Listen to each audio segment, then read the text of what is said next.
Well, hey, good morning, everyone. I am Meteorologist Kelley Bayern here, back in the KOIN Now digital booth, giving you an update on a lot of things, our weather here and some of the nicer days that we have to come as we head our way into the weekend, and also an update on Hurricane Milton, which is, again, hours away from making landfall, and those very last-minute preps for Florida residents happening right now. Again, I'll look over our weather topics. We'll quickly go over these here. Sunny days for us just continue. You know, we've had so many dry days through September and this point of October. It's really been quite nice. Now, we could use the rain. Our statewide drought is steadily increasing, but it's been real nice to kind of have these milder, more pleasant days for outdoor activities, and that just continues heading into this weekend. So get outside. We're going to stay warm, too. Temperatures back in the mid-upper 70s this weekend, which will feel fantastic. So perfect farm weather. We'll get into that forecast, too. And again, Hurricane Milton updates. The newest outlook and forecast from the National Hurricane Center, timing of landfall and impacts of this potentially Category 4 or 3 hurricane making landfall in Florida tonight. Again, just devastating impacts possible for Florida. So let's get to it here. There is a look at Hurricane Milton on the satellite and radar. I will pull this up in full so you can see that more clearly. It has got winds, sustained winds in the center of the eye wall there at 145 miles per hour. And on this satellite and radar view, it is kind of hard to see the eye. It doesn't look as pronounced as it has in other satellite and radar pictures. That just maybe means that this hurricane is starting to weaken a little bit as it moves closer to the Tampa area. It's about 160 miles offshore right now, and again, moving towards the northeast at about 17 miles per hour. Here's a closer look at some of those rain bands that are on the outskirts of this tropical storm right now as it's making its way inland. And again, these bands are now onshore, hitting some of the coastline there. Fort Myers and soon to be Tampa seeing some severe weather. There are tornado warnings in some counties just outside of Fort Myers with this severe weather in place. Again, hurricanes and those outer bands can have cells that rev up into tornadoes. So that is also a concern right now. Even with the hurricanes still offshore, we've got severe weather right through the western coast there of Florida, from the Fort Myers area up to Sarasota and Tampa. Here's a closer look again of the Tampa area, and some severe weather, very heavy rain cells and torrential downpour now right over the Sarasota area and into the Tampa Bay metro. So gosh, it is just so tough to see these conditions while we're here in Oregon just watching from afar. Again, this is a major impact for the Tampa Bay area. They have not seen really something like this since about 100 plus years. I think the last time a hurricane hit the Tampa Bay area proper or made landfall directly in Tampa was back in 1921. So this is, again, a once-in-a-lifetime storm is what some folks are calling it. Here's the track. The latest National Hurricane Center just updated the track, the landfall timing, and the strength of when it makes landfall. And Milton right now is a Category 4, winds up to about 145 miles per hour. It might continue to weaken as it moves eastward. It looks like landfall might be sometime around 11 p.m. Eastern Daylight Time, so Florida time. That might be closer to about, 8 p.m. our time. So we're going to be watching this closely. Again, models are showing that it could make landfall as a Category 3. And again, it might make landfall just south of the Tampa Bay area, but still major impacts for the Tampa Bay metro down through Fort Myers and Naples and just that southeastern section of the Florida coast. Again, just can't believe that a hurricane this big is impacting such a large metro area. Now, one of these impacts will be the potential storm surge. Forecasters are still showing about a 10 to 15 foot storm surge in Tampa.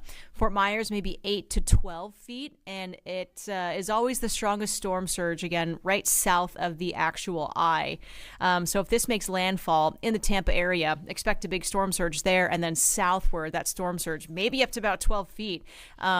Just major impacts there and coastal flooding. Storm surges can sometimes move as far as a mile or two inland.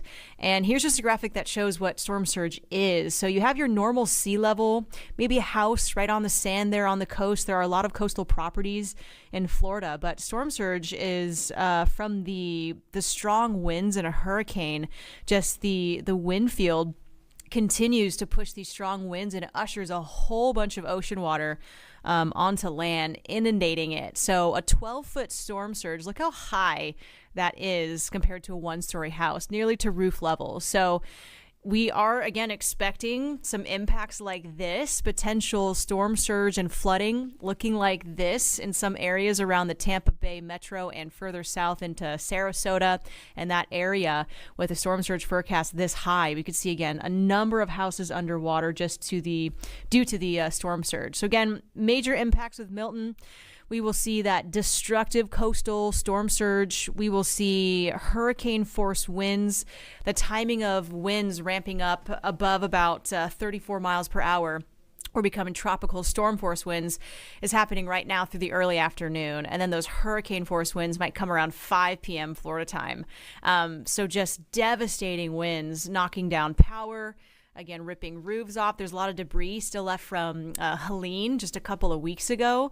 That might blow around and be very dangerous and destructive too. So the winds, the storm surge, and then the heavy rainfall that is coming now through the next couple of days might lead to widespread flooding, even flash flooding like we just saw in North Carolina from Helene. So this is going to be devastating, life-threatening, destructive, and maybe catastrophic damage, this being a Category 3 or 4 hurricane when it makes landfall. So we will keep watching this. We're just hours out from this making landfall. Or again, having impacts. It makes landfall maybe around 8 to 11 p.m. Florida time tonight. So we will have our eyes on this. Again, I hope people are heeding evacuation orders and have prepped. Just a very tough and potentially deadly hurricane aimed at the Tampa Bay area. So again, we'll keep our eyes on it here. In Portland, a much different picture for us. We are back in the upper 60s. There still could be a few morning showers, but the afternoon turns beautiful. Again, the upper 60s will feel very nice out there, very pleasant. With partly sunny skies, these clouds dissipating as we hit the afternoon. So not a bad day today after these clouds start to move out. The coast will also dry out too. I see partly sunny skies out there. We'll see temperatures in the lower 60s, maybe the upper 50s out to Lincoln City and Newport with decreasing clouds throughout the day. So not a bad second half of our day here to enjoy. Same goes for Portland in the upper 60s today after a few spotty morning showers possible. We are pretty cloudy out there now. You can see that in our KOIN Tower camera there. But wind should stay light, upper 60s, partly sunny finish. Not bad heading into today to get outside. So here's our weather pattern. As we work towards Thursday and the weekend, we are building up high pressure. That pattern tends to keep us very quiet, mild, and dry. We get those conditions again heading into this weekend. So beautiful days ahead to get outside, really nice weather again, and take advantage of it because this is October. This is when we tend to see really rainy moments coming back into the picture. But we are back under some dry weather, and we've had some gorgeous weekends for the past 4 or 5 weekends in a row. So this is some of my favorite weather, and I encourage you to get outside and take advantage of it. Now take a look over the Gulf of Alaska. There's a big area of low pressure or trough of low pressure. This is something that might bring in some slightly cooler temperatures next week, maybe some shower chances the middle end of next week. So we'll keep our eyes on that. But so far we are dry as we head our way into the next several days here. Take a look at those rain chances, and they're pretty low through the next 5 to 6 days. Even next week's rain doesn't look too heavy at this point, so we'll keep our eyes on that trend again, but it does look like we are back under a very quiet pattern here in the Portland metro area. So here's our future cast again. Models are now kind of pushing those rain chances out to the foothills. We are seeing this cold front in the area just leaving the region already, so there might not be much rainfall here as we continue throughout the morning. And by the afternoon, we just dry right back out and push out the clouds too. So expect to see a partly sunny finish, Blue skies, mainly dry, not a bad second half of our day. We get to the overnight hours and we might see a little bit of fog setting up through tomorrow morning if we cool down enough. The lack of cloud cover might develop some of that fog tomorrow, but we're back under sunshine. Beautiful Thursday. Just can't beat this weather pattern. And same for this weekend too. Friday, Saturday, Sunday, get out to the farms.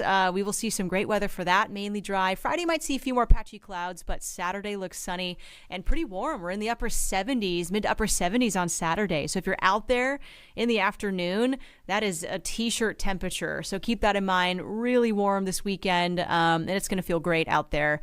So take advantage of it. And I've been loving all of the Asian pears. Have you ever had one of those? Those are so good, and they're grown locally. I had a few at a farmer's market when I picked up some last weekend. So go pick those if you have the chance to make it out to a farm. Apples are still out there too. We'll see some great weather to get out and get to picking this weekend. So I hope to see you out there. Here's our 7-day forecast.